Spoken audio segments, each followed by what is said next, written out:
మానవ స్వరం మరుగు చేయండి. దైవమా, మీరే మాతో మాట్లాడండి, కుటుంబముతో మాట్లాడండి, వచ్చిన ప్రతి బిడ్డతో మాట్లాడి ధైర్యపరచు మాటలతో, ఆదరించు మాటలతో, బలపరచు మాటలతో మీరే మీ దాసుని నింపి మీ నామానికి మహిమార్థమైనటువంటి స్వరాన్ని వినిపింప చేయమని ఆటంకాలు, ఆటంకపరచు విరోధ సంబంధమైన కార్యాలు యేసుక్రీస్తు నామం పేట బంధిస్తున్నాం. కూడికి మొదటి నుంచి ఆశీర్వాదకరంగా జరిగించమని యేసు నామములో ప్రార్థించి వేడుకుంటున్నాం తండ్రి, ఆమేన్.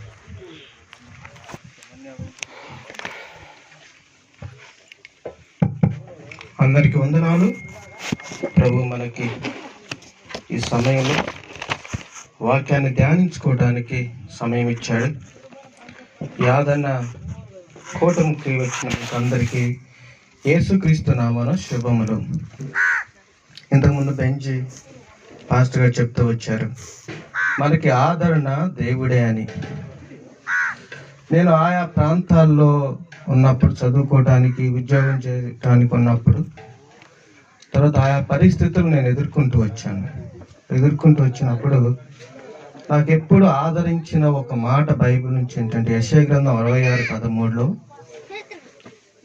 ఈ విధంగా రాయబడి ఉంది, ఒక్కని తల్లి ఆదరించినట్లు నేను మిమ్మల్ని ఆదరించేదను. యెషయా గ్రంథం 66:13. ఈ కుటుంబం ఎప్పటికీ గుర్తుంచుకోవాల్సిన మాట. ఇది మీ కుటుంబానికి వాగ్దానం అనుకోండి. అదేంటంటే, ఒకని తల్లి ఏ విధంగా ఆదరించిద్దో ఆ విధంగా నేను మిమ్మల్ని ఆదరిస్తానని దేవుడు చెప్తా ఉన్నాడు. ఇది ఇశ్రాయేలుకి ఇచ్చిన వాగ్దానం.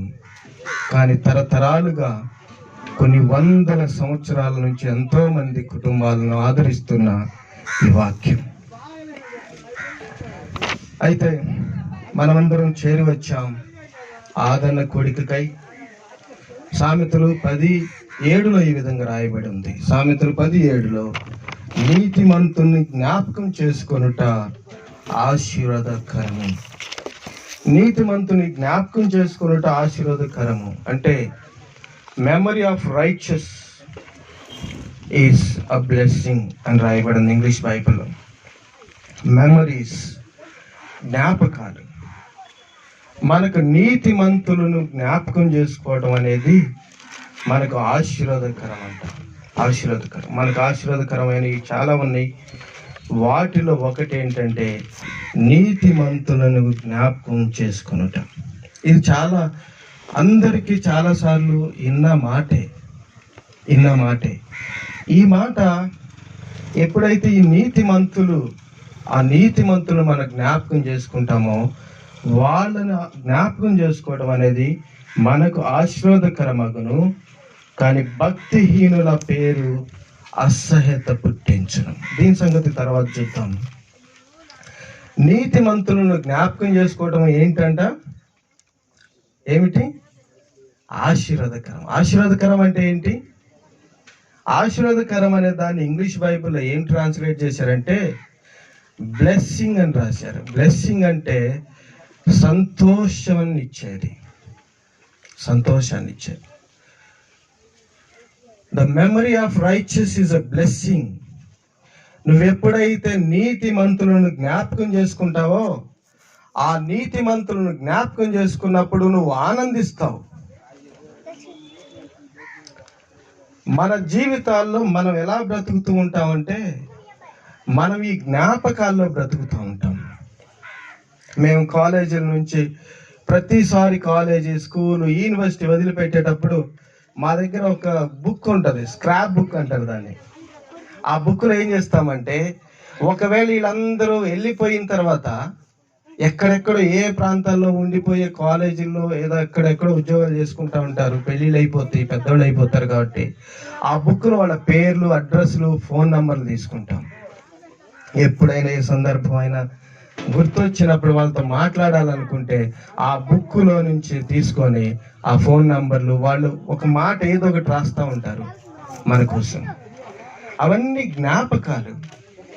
ఇవి తీపి జ్ఞాపకాలని. ఈ తీపి జ్ఞాపకాల గురించి ఎంతో మంది రకరకాల పుస్తకాలు రాశారు. కొంతమంది వీటి మీద సినిమాలు తీశారు, కొంతమంది నావెల్స్ రాశారు. ఈ దీని మీద కొంతమంది ఇంకా కవితలు రాస్తూనే ఉన్నారు. జ్ఞాపకాలు, ఒక వ్యక్తిని మనం విడిచి వెళ్ళిపోతా ఉన్నప్పుడు, నల్గొండలో మిర్యాలగూడలో ఈ మధ్య 2 సంవత్సరాల క్రితం ఒక దళిత యువకుడిని దారుణంగా హత్య చేసినప్పుడు, వాళ్ళు మరి వైశాఖ కుటుంబంలో పుట్టిన ఒక అమ్మాయిని ప్రేమించి పెళ్లి చేసుకున్నాడన్న కారణంతో వాళ్ళు ఆ బిడ్డను చంపించారు. వాళ్ళు క్రిస్టియన్స్, ఈమె క్రిస్టియన్ కాదు. అయితే ఆమె ఇప్పుడు ప్రతిరోజు యూట్యూబ్లో కనపడతా ఉంటుంది. ఆమె ఎప్పటికి కూడా ఇప్పటికి 2 సంవత్సరాలైనా ఆమె భర్తకు సంబంధించిన జ్ఞాపకాల గురించి మాట్లాడుతూ ఉంటుంది. వాళ్ళు ఎంతకాలం కలిసి బ్రతికారో తెలుసు, కేవలం 6 నెలలు మాత్రమే వాళ్ళు భార్యాభర్తలుగా బ్రతికారు. కానీ ఆ జ్ఞాపకాల గురించి సంవత్సరాల తరబడి ఆమె చెప్తా ఉంది. మనతో నిలిచి ఉండేది జ్ఞాపకాలు. మనతో నిలిచి మనతో పాటు ప్రయాణం చేస్తూ ఉండేవి ఈ జ్ఞాపకాలు. అవి జ్ఞాపకం వచ్చినప్పుడల్లా మనం సంతోషిస్తూ ఉంటాం. మన భర్త గుర్తుకు వచ్చినప్పుడల్లా, నా భర్త ఉన్నప్పుడు నాకు ఇవి చేసి పెట్టేవాడు, నాతో ఈ విధంగా మాట్లాడేవాడు, ఇలా చేసేవాడని ప్రతిసారి జ్ఞాపకం వస్తూ ఉంటుంది. ఒకవేళ తండ్రి లేకపోతే, తండ్రి ఉన్నప్పుడు తను ఏ పనులు చేసేవాడు అవన్నీ జ్ఞాపకం చేసుకుంటా ఉంటాం. భార్యని జ్ఞాపకం చేసుకుంటా ఉంటాం, భర్తను జ్ఞాపకం చేసుకునేవాళ్ళు, తల్లిదండ్రులు జ్ఞాపకం చేసుకునేవాళ్ళు, స్నేహితులు జ్ఞాపకం చేసుకునేవాళ్ళు, సేవకులు జ్ఞాపకం చేసుకునేవాళ్ళు. ప్రతి సందర్భంలో కూడా వాళ్ళు ఆ జ్ఞాపకాల ద్వారా మనతో మాట్లాడుతూ ఉంటారు. బైబిల్లో హేబేలు గురించి ఒక మాట రాయబడిందండి. హెబ్రీ పత్రిక 11:5లో 11:4 అనుకుంటా, 11వ అధ్యాయం హెబ్రీ పత్రిక చూడండి. హెబ్రీ పత్రిక 11వ అధ్యాయం 4వ వచనంలో, విశ్వాసును బట్టి హేబేలు కయ్యను వంటి శ్రేష్టమైన బలి దేవునికి అర్పించెను. దేవుడు అతని అర్పణను గూర్చి సాక్ష్యం ఇచ్చినప్పుడు అతడు ఆ విశ్వాసును బట్టి నీతిమంతుడని సాక్ష్యం పొందెను. అతడు మృతి నొంది ఆ విశ్వాసం ద్వారా మనతో మాట్లాడుతూ ఉన్నాడు. హేబేలు ఈ భూమికి పునాది వేసినప్పుడు, ఆ తర్వాత పుట్టిన మొదటి సంతానంగా ఉన్న హేబేలు, కయ్యేను, వీళ్ళు మరణించినప్పుడు కూడా వాళ్ళు మనతో మాట్లాడుతూ ఉన్నారు. వ్యక్తులు మన నుంచి దూరంగా వెళ్ళిపోతారు, కానీ వాళ్ళు విడిచిపెట్టిన జ్ఞాపకాలు మనతో ఉంటాయి. ఈ జ్ఞాపకాలను, అందుకనే వాటిని ఏం చేయాలంటే ఆ జ్ఞాపకాలను జాగ్రత్తగా దాచిపెట్టుకోవాలి. భార్యాభర్తలు, తల్లిదండ్రులు, పిల్లలతో ఉన్న జ్ఞాపకాలను చాలా జాగ్రత్తగా దాచుకోవాలి. మనం రాబోయే రోజుల్లో మిగిలిన కాలం బ్రతికేది ఈ మెమరీస్తోనే, ఈ జ్ఞాపకాలతోనే. అయితే ఎలాంటి జ్ఞాపకాలు ఉండాలంటే అవి నీతిమంతులకు సంబంధించిన జ్ఞాపకాలు అయితే చాలా సంతోషాన్ని ఇస్తాయి. నీతిమంతులుగా జీవించి ఈ లోకం నుంచి వెళ్ళిపోతే ఆ మిగిలిపోయిన వాళ్ళకి మన జ్ఞాపకాలు సంతోషాన్ని ఇస్తాయి. ఈ సమాజంలో కొంతమంది ఉన్నారండి, కానీ నేను ఇంతకుముందు చెప్పాను, ఏ వ్యక్తిని అయితే చంపించారో ఆ వ్యక్తి కూడా ఒక దినాన్ని ఉరేసుకుని చనిపోయాడు. ఇప్పుడు అతని గురించి ఆ కూతురే జ్ఞాపకం చేసుకుంటే తండ్రిని దుర్మార్గుల్లాగా జ్ఞాపకం చేసుకుంటాడు. హిట్లర్ అని ఒక ఆయన జీవించాడు ఈ లోకంలో. ఎంతో మంది యూదులు ఓసకోతకు వచ్చాడు, లక్షల మందిని. అతన్ని జ్ఞాపకం చేసుకున్నప్పుడల్లా ఈ ప్రపంచం దుష్టుడు అని చెప్తారు. మనం జీవించిన ఈ జీవితంలో మనం ఎలా ఉండాలంటే నీతిమంతులుగా జీవించి ఈ లోకానికి వెళ్ళిపోవాలి. దావీదు యోనాతాను చనిపోయినప్పుడు చాలా పెద్దగా ఏడ్చాడంటే, ఎందుకంటే స్నేహాన్ని జ్ఞాపకం చేసుకుంటూ. దోర్కా అని ఒక ఆమె ఉంది బైబిల్లో, అపోస్తలుల కార్యాల్లో. ఆమె చనిపోయినప్పుడు, ఆమెను తబిత అని కూడా అంటారు, ఆమె చనిపోయినప్పుడు అక్కడ ఉన్న స్త్రీలంతా వచ్చి ఆమె చేసిన పనులన్నీ చెప్పుకుంటూ వాళ్ళు చాలా ఎక్కువగా ఏడుస్తూ ఉన్నారు, బిగ్గరగా ఏడుస్తూ ఉన్నారు. ఆమె చేసిన పనులన్నీ చూసుకుంటూ, ఆమె కుట్టిన వస్త్రాలు చూసుకుంటూ ఏడుస్తున్నారు. ఎందుకంటే ఆ దోరక జీవించిన కాలం ఎలా ఉందంటే అనేకులకు ఆశీర్వాదకరంగా ఉంది, అనేకులకు మాదిరికరంగా ఉంది. ఆమె చనిపోయిన దాన్ని వాళ్ళు భరించలేకపోయారు. కనుక మనం ఎలాగుండాలంటే హేబేలు వలె మరణించినా గాని మన మాటలు మన పనులు ఇతరులతో మాట్లాడి. నేను తొందరగా ముగించడానికి ప్రయత్నిస్తాను. మనం అనేక సార్లు వింటున్నాం, కానీ ఈ నీతిమంతుడు ఎలాగుంటాడో మనం గుర్తెరిగేమో లేదో తెలియదు. మీరు గుర్తెరిగారో లేదో తెలియదు. అయితే గుర్తెరగకపోతే ఈ నీతిమంతుడి జ్ఞాపకం చేసుకున్నప్పుడు మనం ఎందుకు సంతోషంగా ఉంటామో చూద్దాం. అపోస్తలుడైన పౌలు ఫిలిప్పీలకు రాస్తూ 1వ అధ్యాయం 6వ వచనంలో ఈ విధంగా అంటున్నాడు, నేను మిమ్మల్ని జ్ఞాపకం చేసుకున్నప్పుడల్లా నా దేవునికి కృతజ్ఞతాస్తుతులు చెల్లిస్తున్నాను. అపోస్తలుడైన పౌలు జైల్లో ఉన్నాడు, రోమా పట్టణంలో ఉన్నాడు, ఫిలిప్పీల సంఘం ఫిలిప్పి పట్టణంలో ఉంది. వాళ్ళని జ్ఞాపకం చేసుకున్నప్పుడల్లా ఆయన సంతోషంగా దేవునికి కృతజ్ఞతాస్తుతులు చెల్లిస్తున్నాడు. ఎందుకంటే ఎంత అద్భుతమైన సంఘాన్ని దేవా నువ్వు నాకు ఇచ్చావని. అంటే వాళ్ళు అంతగా పౌలు కోసం వాళ్ళు శ్రమించారు. అంత మాత్రమే కాదు, వాళ్ళు దేవుని కొరకు ప్రాణాలు ఇవ్వటానికి కూడా సిద్ధపడిన సంఘంగా ఫిలిప్పి సంఘం ఉంది. కొట్లాట్లు జరిగితే, అక్కడ ఈడ్చుకుపోతే వాళ్ళు ధైర్యంగా సువార్త కొరకై నిలబడ్డారు. కాబట్టి వాళ్ళని జ్ఞాపకం చేసుకున్నప్పుడల్లా అపోస్తుడైన పౌలు ఎంతో సంతోషిస్తున్నాడని తనే స్వయంగా రాసుకున్నాడు. ఒకవేళ మనం ఈ లోకంలోకి వచ్చాము కనుక మరణించడం అనేది సహజమే. కానీ మరణించిన తర్వాత మన గురించి మన కుటుంబాలు మన సంఘాలు జ్ఞాపకం చేసుకున్నప్పుడు దేవునికి కృతజ్ఞతాస్తుతులు చెల్లించాలి. అలాగూ జీవించాలి అంటే నీతిమంతుడు ఎలాగుంటాడనేది ఈ సామెతలు రాసిన ఈ అధ్యాయంలో 10వ అధ్యాయం సామెతలు 10లో కొన్ని మాటలు ఉన్నాయి. ఆ మాటలు నేను త్వరగా చెప్పి ముగిస్తాను. ఎందుకు నీతిమంతుణ్ణి జ్ఞాపకం చేసుకున్నట్టు ఆశీర్వాదకరమో తెలుసా? మొట్టమొదటిగా చూడండి, 10వ అధ్యాయం మొట్టమొదటిగా సామెతలు 10వ అధ్యాయం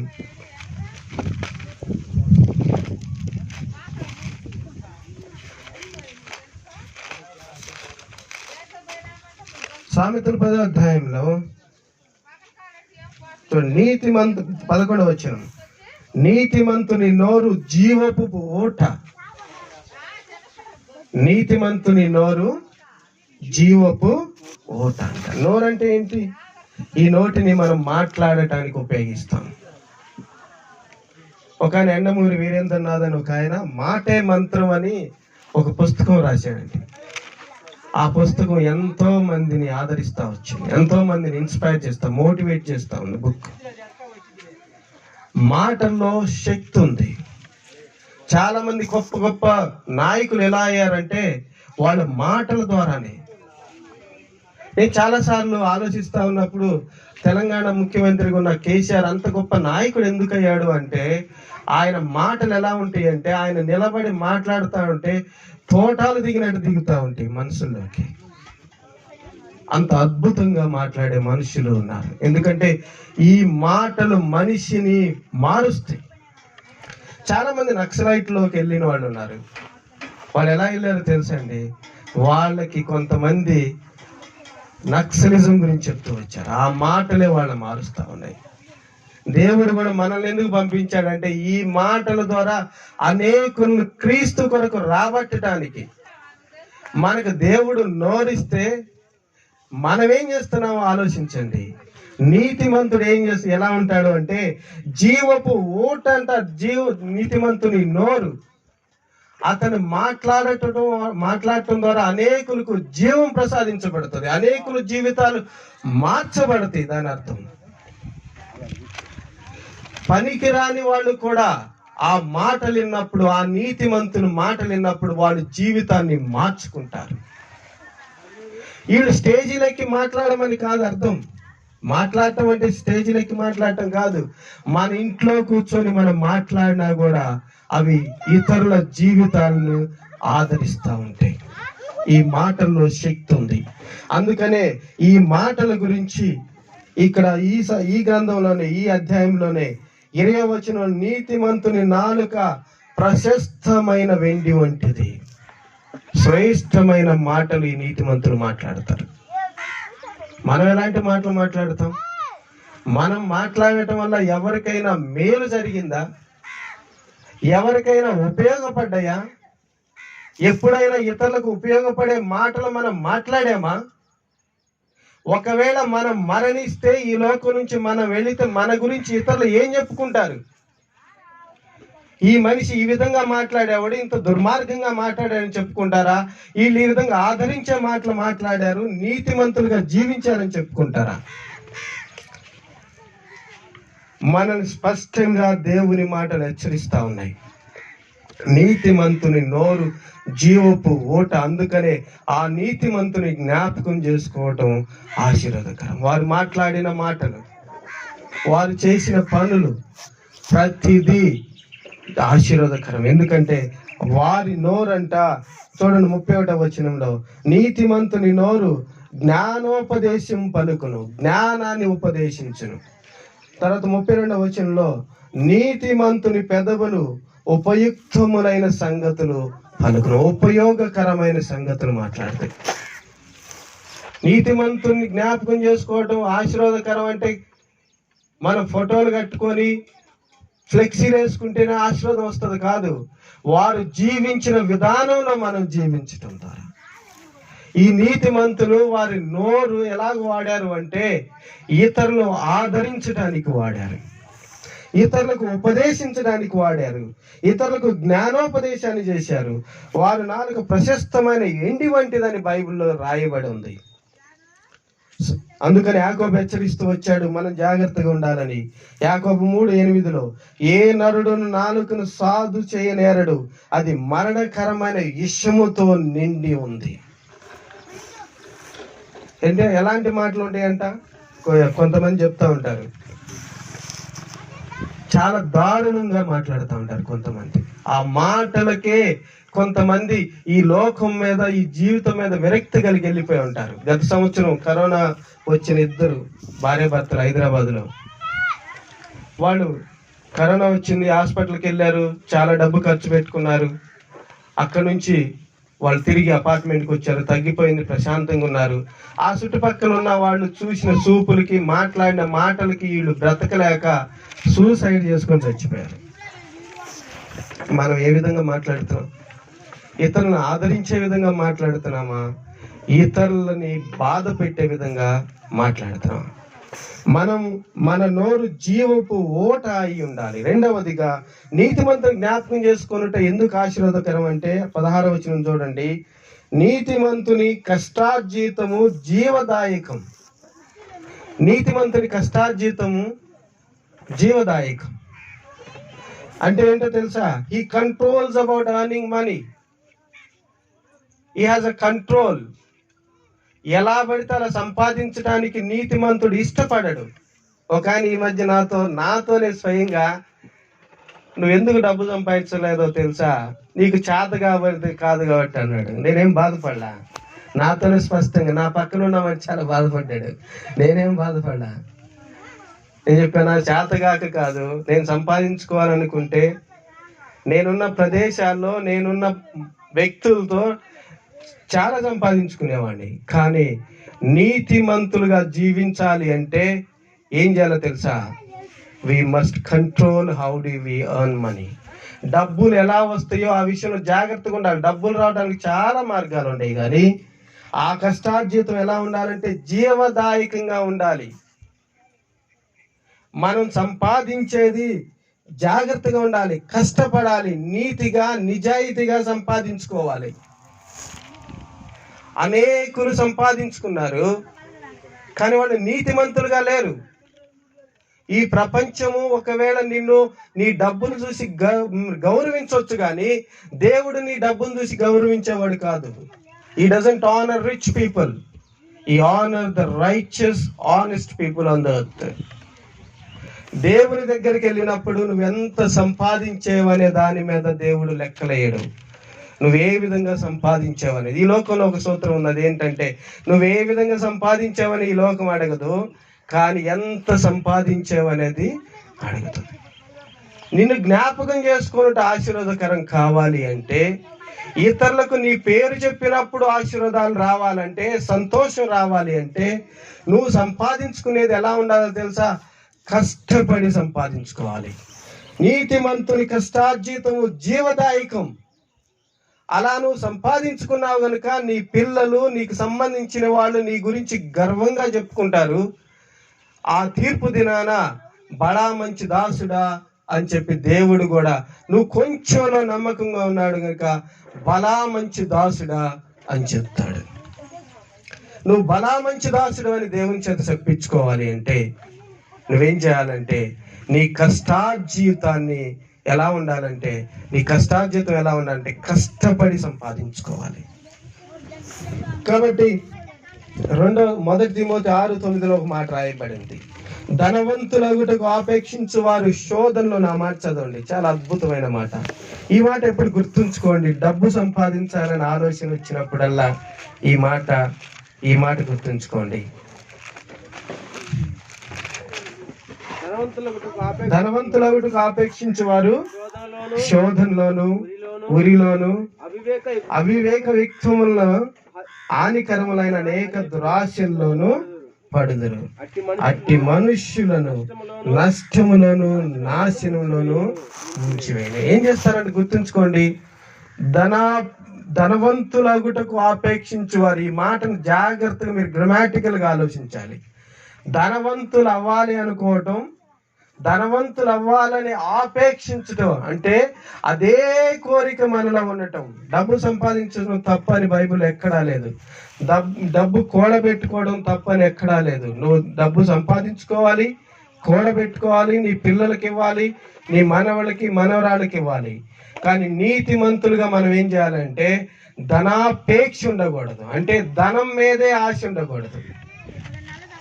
ధనం సంపాదించుకోవడం తప్ప అని చెప్పట్లేదు, ధనం మీద ఆపేక్ష అనేది ఉండకూడదు. కాబట్టి ఇక్కడ ఏముందంటే ధనాపేక్ష, ఏం చూడండి, ధనవంతులు ఒకటి ఆపేక్షించే వారు శోధనలోను, ఉరిలోను, అవివేకయుక్తములైన హానికరములైన అనేక దురాశల్లో పడతారు. ఇస్కరియోతు యూదా ఆయనతోనే ఉన్నాడు, యేసుక్రీస్తుతోనే ఉన్నాడు. ఆయన చేసిన తప్పేమిటంటే ఆయన మనస్సంతా ధనం పైనే ఉంది. అతి తక్కువ డబ్బుకి 30 వెండి నాణ్యాలకి అత్యంత శ్రేష్టమైన మనుష్యుడిగా ఈ లోకంలో జీవించిన వ్యక్తిని ఆయన అమ్ముకున్నాడు. ఆయన దేవుడిగా చూడకపోయినా పర్లేదు, కానీ అత్యంత శ్రేష్టమైన వ్యక్తిగా ఆయన ఈ లోకంలో జీవించాడు. ఆయన్ని 30 వెండి నాణ్యాలకు అత్యంత సవకగా అమ్మివేసిన దురాశపరుడిగా ఇస్కరియోతు యూదా జీవించాడు. ఇప్పుడు మనం యూదాని జ్ఞాపకం చేసుకున్నప్పుడు మనకు ఎలాంటి సంతోషం కలగదు. యూదాని జ్ఞాపకం చేసుకున్నప్పుడు, ఆకాన్ని జ్ఞాపకం చేసుకున్నప్పుడు మనకి ఎలాంటి సంతోషం కలగదు. కానీ కొంతమంది ఉన్నారు. మోషే గురించి ఒక మాట బైబిల్లో రాయబడింది చూడండి, 11వ అధ్యాయం ఎబ్రీ పత్రిక. మోషే గురించి ఏం రాయబడిందో చూడండి. 11వ అధ్యాయం 24వ వచనం. మోషే పెద్దవాడైనప్పుడు విశ్వాసమును బట్టి ఐగుప్తు ధనము కంటే క్రీస్తు విషయమైన నింద గొప్ప భాగ్యమని ఎంచుకొని అల్పకాల పాపభోగం అనుభవించుట కంటే దేవుని ప్రజలతో శ్రమ అనుభవించుట మేలని యోచించి ఫరో కుమార్తె యొక్క కుమారుడని అనిపించుకున్నకుడు ఒప్పుకొనలేదు గాని ఏలయనగా అతడు ప్రతిఫలంగా కలగబో బహుమానమందు దృష్టించాడు. ఎంత అద్భుతమైన మాటలు మోషే గురించి రాయబడే చూడండి. మోషే ఎప్పుడు జీవించాడు, మోషే గురించి మనం ఎప్పుడు చదువుకుంటున్నాం, ఆయన ఏ కాలంలో జీవించాడు, ఏ కాలంలో మోషే గురించి మనం ఈ దినాన ఈ సందర్భంలో కూడా మాట్లాడుకుంటా ఉన్నాం. ఏందో తెలుసా, ఆయన జీవించిన విధానం. అందరూ బ్రతికినట్లు బ్రతకడానికి మనం ఈ భూమి మీదకి ఇక్కడికి రాలేదు. మనకు ప్రత్యేకమైన ప్రణాళిక ద్వారా మనం ఇక్కడికి వచ్చాం.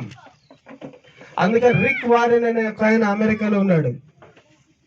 ఆయన ఏం చెప్తా ఉన్నాడంటే, మనం ఈ లోకంలో పుట్టింది, ఈ లోకంలో ఉన్నవన్నీ అనుభవించి వాటిని వాడుకొని వెళ్ళటానికి కాదు.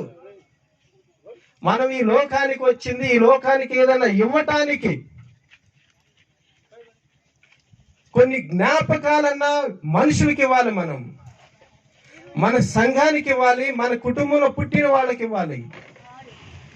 మనం ఊరకనే పుట్టి చనిపోవటం కాదు, మనం జ్ఞాపకాలు మిగిలిచిపోవడానికి ఈ లోకానికి వచ్చాం. అందుకనే యేసుక్రీస్తు ఉన్న దినాలను చెప్పారు, మీరు ఉప్పు వంటి వారని. మీరు లోకానికి ఉప్పు.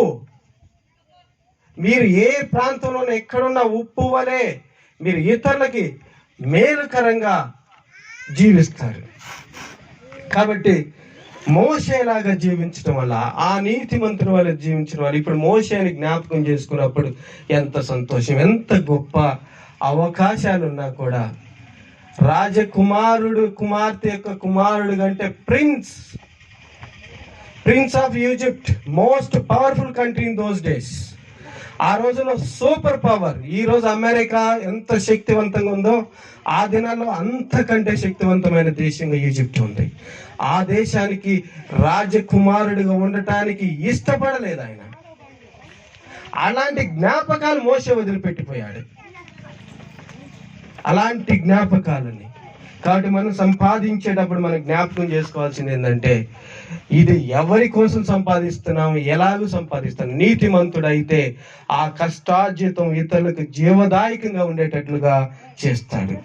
అంత మాత్రమే కాదు, 6వ అధ్యాయం 10వ వచనంలో, 1 తిమోతిలో ధనాపేక్ష సమస్తమైన కీడులకు మూలమన్న సంగతి కూడా మనం జ్ఞాపకం చేసుకోవాలి. మూడవదిగా మొట్టమొదటిగా నీతిమంతుని నోరు జీవపు ఊట, రెండవదిగా నీతిమంతుని కష్టార్జితం జీవదాయకం. అందుకనే వాళ్ళని జ్ఞాపకం చేసుకోవటం అనేది ఆశీర్వాదకరం. మూడవదిగా నీతిమంతుని పెదవులు అనేకులకు ఉపదేశించు. 10వ అధ్యాయం 21వ వచనం, నీతిమంతుల పెదవులు అనేకులకు ఉపదేశించును. మన మాటల ద్వారా ఇతరులకు బోధించాలి. అనేకులకి. నాకు మైక్ ఉంటేనే బోధిస్తానని కాదు, మనం ఏ స్థానంలో ఉన్నా మనం మాట్లాడే మాటలు ఇతరులకి బోధిస్తాయి. ఇంగ్లీష్ బైబిల్ ఏముందంటే, ఈ నీతిమంతుని పెదవులు అనేవి ఏం రాయబడి ఉందంటే, దే ఫీడ్ మెనీ పీపుల్. చాలా మందికి ఆహారాన్ని ఇస్తాయంట. నీతిమంతుని పెదవులు అనేకులని సంతృప్తి పరుస్తాయంట. They feed many people. ఆ మాటల ద్వారా వాళ్ళకి మనం ఆశీర్వాదకరంగా ఉంటాం. అందుకని మత్తయి సువార్త 4:4 ఈ విధంగా రావాలి, every word that comes from the mouth of God అనే ఒక మాట ఉంది. అంటే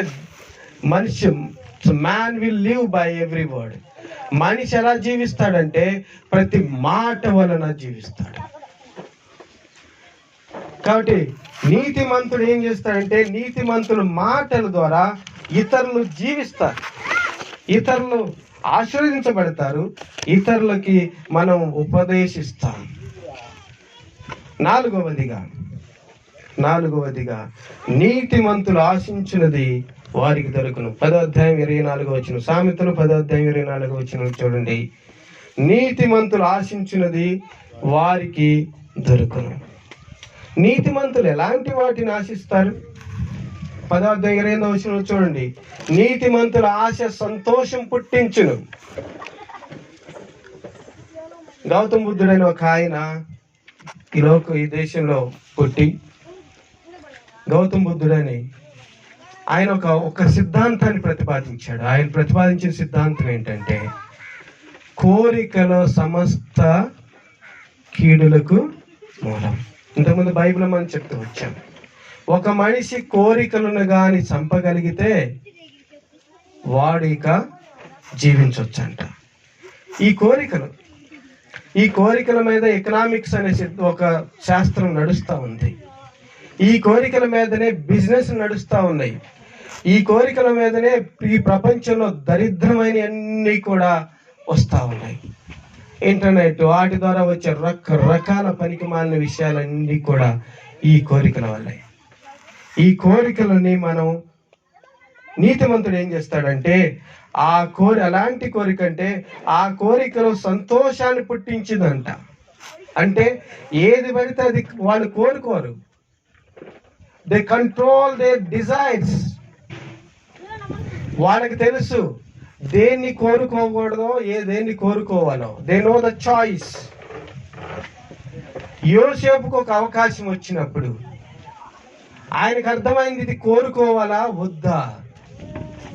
పొతిఫర్ భార్య నుంచి శోధన వచ్చినప్పుడు ఇది కోరుకోవాలా వద్దా అని ఆయన అక్కడి నుంచి ఒకటి కోరుకున్నాడు. ఏంటో తెలుసా?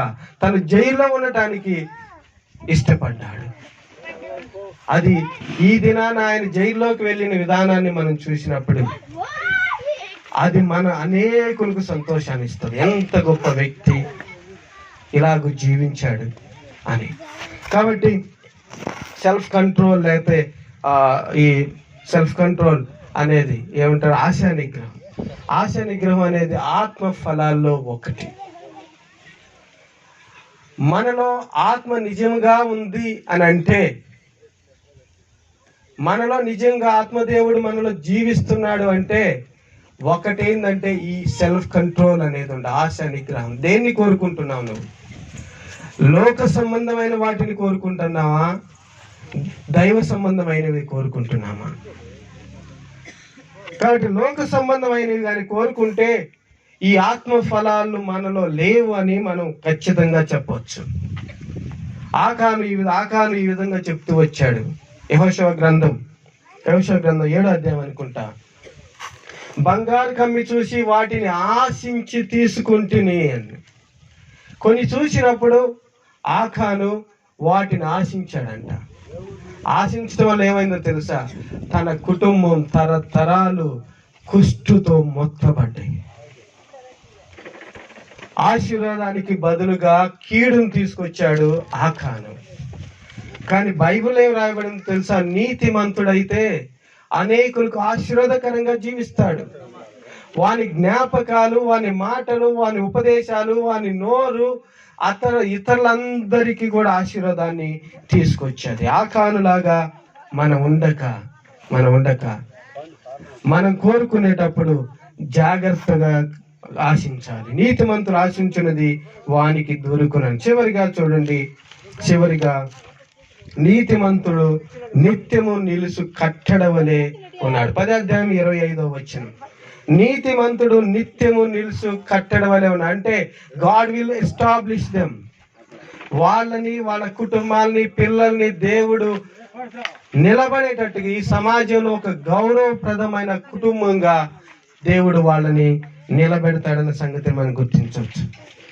అలెగ్జాండర్ ద గ్రేట్ అని ఒక ఆయన ఈ లోకంలో జీవించి ఈ ప్రపంచం మొత్తాన్ని జయించి వట్టి చేతులతో ఏమీ లేని వాడుగా వెళ్ళిపోయాడు. ఆయన జ్ఞాపకం చేసుకున్నప్పుడల్లా, అలెగ్జాండర్ జ్ఞాపకం చేసుకున్నప్పుడల్లా చాలా మందికి గుర్తొచ్చేది ఏంటో తెలుసా? ఆయన సమాధిలో ఉన్న ఆయన సమాధి పెట్టడానికి తీసుకుపోయేటప్పుడు, ఆయన సమాధిలో పెట్టడానికి తీసుకెళ్ళేటప్పుడు ఆయన శవపేటికలో ఆయన ఒట్టి చేతులను పెడుతూ వచ్చారు. ఆ ఒట్టి చేతులు ఇప్పుడు జనానికి జ్ఞాపకం వస్తూ ఉంటాయి. అలెగ్జాండర్ జ్ఞాపకం చేసుకున్నప్పుడు ఒట్టి చేతులు, మనల్ని జ్ఞాపకం చేసుకున్నప్పుడు ఒట్టి చేతులు కాదు, మనల్ని జ్ఞాపకం చేసుకున్నప్పుడు అనేకులు అది సంతోషాన్ని, ఆశీర్వాదాన్ని తీసుకురావాలి. కాబట్టి ఇక్కడ నీతిమంతుడు నిత్యము నిలుసు కట్టడవలే ఉన్నాడు అని 10వ అధ్యాయం 30వ వచనంలో ఈ విధంగా రాయబడింది. నీతిమంతుడు ఎన్నడూ కదిలింపబడడు. వాడిని కదిలించడానికి ఎవరు ఉండరు. నీతిమంతుడు ఎన్నడూ కదిలింపబడడు. ఎందుకంటే దేవుడు వాణ్ణి స్థిరపరుస్తాడు ఏ స్థలంలో ఉన్నా కూడా. ఎందుకంటే వాని నీతిని బట్టి. చూడండి యెషయా గ్రంథం 51వ అధ్యాయం 1 నుంచి 3 వచనాలు. యెషయా గ్రంథం 51వ అధ్యాయం 1 నుంచి 3 వచనాలు. యెహోవా ఇలాగ సెలవిచ్చున్నాడు, మీ తల్లిని విడనాడిన పరిత్యాగ పత్రిక ఎక్కడ ఉన్నది? కాదు 51వ అధ్యాయం, యెషయా గ్రంథం 51వ అధ్యాయం. నీతిని అనుసరించుసు యెహోవాను వెదుకుసు నుండి వారులారా నా మాట వినుడి. మీరు ఏ బండ నుండి చెక్కబడితిరో దాన్ని ఆలోచించుడి. మీరు ఏ గుంట నుండి త్రవ్వబడితిరో దాన్ని ఆలోచించుడి. మీ తండ్రి అయిన అబ్రహాం సంగతి ఆలోచించుడి. మిమ్మును కన్నిన శారాన్ని ఆలోచించుడి. అతడు ఒంటరి అయి ఉండగా నేను అతన్ని పిలిచితిని, అతను ఆశీర్వదించి అతని పెక్కు మంది అగునట్లుగా చేసితిని. యెహోవా సీయోను ఆదరించువాడు దాని పాడైన స్థలములన్నిటిని ఆదరించి దాని అరణ్య స్థలములను ఏదేను వలె చేయుచున్నాడు. దాని ఎడారి భూములు యెహోవా తోట వలె చేయుచున్నాడు. ఆనంద సంతోషములు కృతజ్ఞతాస్తుతులు సంగీత గానములు దానిలో నుండి వినబడను. అబ్రహాం ఎలాగ వచ్చాడు తెలుసా? ఇలాగే ఒంటరిగా వచ్చాడు. అబ్రహాం బావ కూడా ఒంటరిగానే ఈ గ్రామానికి వచ్చాడు. అబ్రహాం ఒంటరిగా వచ్చాడు. మన పితడైన అబ్రహాము దేవుడు ఏం చేశాడో తెలుసా? అతను పెక్కుమంది అగినట్లుగా చేశాడు. ఎందుకంటే ఆయన నీతిగా జీవించాడు. దాని ద్వారా ఏమవుతుందో తెలుసా? 3వ వచనంలో చూడండి, చివరి 2వ లైన్లో, ఆనంద సంతోషములు కృతజ్ఞతా స్తుతి గానమును ఆ గృహంలో నుండి వినబడతాయి అంట. ఈ గృహం నుంచి వినపడాల్సింది ఏంటంటే ఆనంద స్తుతులు వినపడాలి, పాటలు వినపడాలి, సంగీతం వినపడాలి, దైవ సంబంధమైన విషయాలు వినపడాలి. కనుక అబ్రహాముని దేవుడు ఆ దినాల్లో ఏ విధంగా ఒంటరిగా వచ్చిన వాడిని ఎస్టాబ్లిష్ చేసి ఎక్కువ మందిగా చేశాడో, నీతిమంతుని ఆయన కదిలింపబడడు. ఎవరైనా కీడు చేయాలనుకున్నా కూడా ఏ కీడు కూడా ఆ కుటుంబానికి కలగదు. ఆ గుడారానికి ఏ తెగులు కూడా సమీపింపదు. కనుక దేవుడు నీతిమంతుడు ఎలాగుంటాడనే విషయాలు మనకు 5 విషయాలు జ్ఞాపకం చేస్తూ వచ్చాడు. మొట్టమొదటిగా, నీతిమంతుని నోరు జీవపు ఊట, నీతిమంతుని కష్టార్జితం జీవదాయకం, నీతిమంతుని పెదవులు అనేకులకు ఉపదేశించును, నీతిమంతులు ఆశించున్నది వారికి దొరుకును, నీతిమంతులు నిత్యము నిలుసు కట్టడి వలె ఉంటారు. ముగించే ముందు ఒక్క మాట మీకు చెప్పి నేను ముగిస్తాను. ఎఫెసీ పత్రిక 2:12. ఎఫెసీ పత్రిక 2:12. ఇప్పటి వరకు మనం నీతిమంతుని గురించి ఇంటూ వచ్చాం. అయితే రోమపత్రిక 3వ అధ్యాయంలో ఈ విధంగా రాయబడి ఉంది, నీతిమంతులు లేడు, ఒక్కడును లేడు అని. అయితే దేవుడు అనేకులు నీతిమంతులుగా చేయటానికి ఈ లోకానికి దిగి వచ్చాడు. ఆ కాలమందు ఇశ్రాయేలుతో సహపౌరులు కాక పరదేశులను వాగ్దాన నిబంధనలను నేని పరజనులను నిరీక్షణ లేని వారును లోకమందును దేవుడు లేని వారిని అయ్యుండి క్రీస్తుకు దూరస్తులై ఉంటిరని మీరు జ్ఞాపకం చేసుకోవాలి. ఈ స్థలాన్ని నుంచి మనం వెళ్ళిపోయే ముందు మనం జ్ఞాపకం చేసుకోవాల్సింది ఏంటంటే, ఒకవేళ మీరు దేవుణ్ణి నమ్మకపోతే, ఈ స్థలానికి వచ్చి మీరు ఎప్పుడు ఈ మాటలు విని ఉండకపోతే, మీరు జ్ఞాపకం చేసుకోవాల్సింది ఏంటంటే, మీరు క్రీస్తుకు దూరస్తులై ఉన్నారన్న సంగతిని జ్ఞాపకం చేసుకోవాలి. మీరు నీతిమంతులుగా తీర్చబడి అనేకులకు ఆశీర్వాదకరంగా మారాలి అంటే, అనేకులకు సంతోషకరంగా మీ జీవితం ఉండాలంటే, మీరు ఇప్పుడు గుర్తెరగాల్సింది ఏంటంటే, మీరు దేవుని నమ్మకపోతే మీరు క్రీస్తుకు దూరస్తులై ఉన్నారన్న సంగతిని జ్ఞాపకం చేసుకోవాలి. ఇలా క్రీస్తుకు దూరస్తులై ఉంటే, ఇక్కడ ఫ్లెక్సీలో కూడా రాయబడింది, ప్రకటన 14:14, ప్రభునందు మృతునందు వారు మృతులు ధన్యులు. ప్రభునందు మృతి నొందాలి. మనం ఎలాగ మరణించాలంటే, ఈ ప్రభువుని తెలుసుకొని క్రీస్తుకు దూరస్తులుగా ఉండి కాదు, క్రీస్తు దగ్గరకు వచ్చి. తల వంచండి, ప్రార్థన చేసుకుందాం. దేవుడు అడుగుతా ఉన్నాడు ఈ మధ్యాహ్న కాల సమయంలో, క్రీస్తుకు దూరంగా ఉన్నావా లేక ప్రభువునందు ఉన్నావా? ఒకవేళ క్రీస్తుకు దూరంగా ఉంటే తల వంచండి, మీ కొరకు ప్రార్థన చేస్తాం, ఈ కుటుంబం కొరకు ప్రార్థన చేస్తాం. తల వంచండి. దేవుడు అడుగుతా ఉన్నాడు, క్రీస్తుకు దూరంగా ఉన్నారా, దగ్గరగా ఉన్నారా? నీతిమంతులుగా ఉన్నారా, అనీతిమంతులుగా ఉన్నారా? నీతిమంతులుగా ఉంటే నీతిమంతులను జ్ఞాపకం చేసుకుంటే ఆశీర్వాదకరం. మీరు అనేకులకు ఆశీర్వాదకరంగా ఉంటారు. మీ కొరకు ప్రార్థన చేస్తాం. అలాగే తల్ల వంచండి. ఒకవేళ మీరు కానీ క్రీస్తుకు దూరంగా ఉంటే, ప్రభా నేను మీకు దూరంగా ఉంటూ వచ్చాను, నేను నీతిమంతులుగా అనేకులకు ఆశీర్వాదకరంగా మారాలి అని ఉన్నాను అని మీరు దేవుణ్ణి అడగండి. ఒక్క మాట అడగండి చాలు. ప్రభా నేను పాపిని, నా పాపాలు ఒప్పుకోవడానికి విడిచిపెట్టడానికి సిద్ధంగా ఉన్నాను, నన్ను నీతిమంతునిగా చేయండి, నన్ను అనేకులకు ఆశీర్వాదకరంగా చేయండి అని ఒక్క మాట మీరు దేవుణ్ణి అడిగితే, దేవుడు మీ పాపాలు క్షమించి నీతిమంతులుగా తీర్చడానికి సిద్ధంగా ఉన్నాడు. ఆయన ప్రేమామయుడు, ప్రేమ కలిగిన దేవుడు, నన్ను మార్చిన దేవుడు, అనేకులను మార్చిన దేవుడు, మిమ్మల్ని కూడా మార్చడానికి సిద్ధంగా ఉన్నాడు. తల వంచిన అలాగే ప్రార్థనలో ఉండండి. ఇష్టమైతే దేవుణ్ణి ఒప్పుకోనండి, మీకోసం ప్రార్థన చేస్తాం. మహాపరిశుద్ధుడా, ప్రేమ స్వరూపి, దయగలిగిన మా తండ్రి, వందనాలు, స్తోత్రాలు నాయన. ఇంతవరకు మీ మాటల ద్వారా మమ్మల్ని ధైర్యపరిచారు.